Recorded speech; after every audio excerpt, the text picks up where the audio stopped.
London, United Kingdom, AFP. Commonwealth leaders agreed yesterday that Prince Charles should follow his mother Queen Elizabeth II as the next head of the group at the close of a summit overshadowed by a row over Britain's treatment of Caribbean immigrants. The next head of the Commonwealth shall be His Royal Highness, Prince Charles, the 53-member country said in a statement.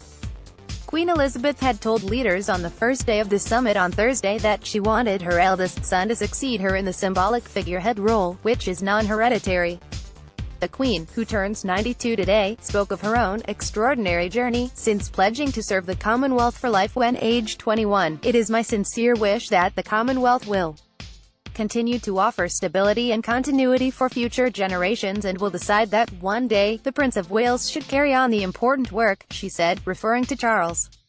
The Queen has been the Commonwealth's head since her father King George VI's death in 1952. Some Republican voices had been angling for change in the future, but Prime Minister Theresa May gave her backing to 69-year-old Charles, who is heir to the throne of 16 Commonwealth nations, saying it was fitting that he should have the role.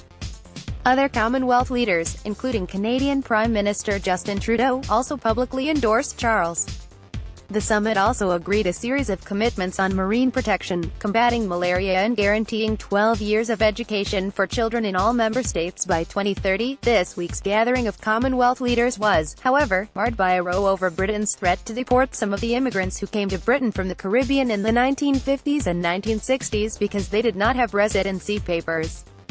May was forced to apologize to Caribbean leaders on Tuesday and has faced questions over her own time as Interior Minister between 2010 and 2016 when she initiated policies aimed at creating a hostile environment for illegal immigrants.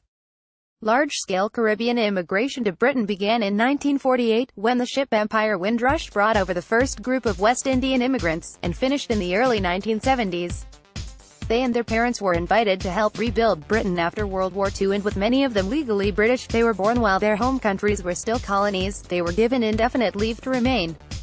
Some have not been able to prove their status, however, and have faced deportation threats and expensive legal cases. The government has now set up a helpline which, as of yesterday, was helping 286 cases. The Interior Ministry said it had granted permanent status to 8 people so far this week. But the government has faced outrage over its approach.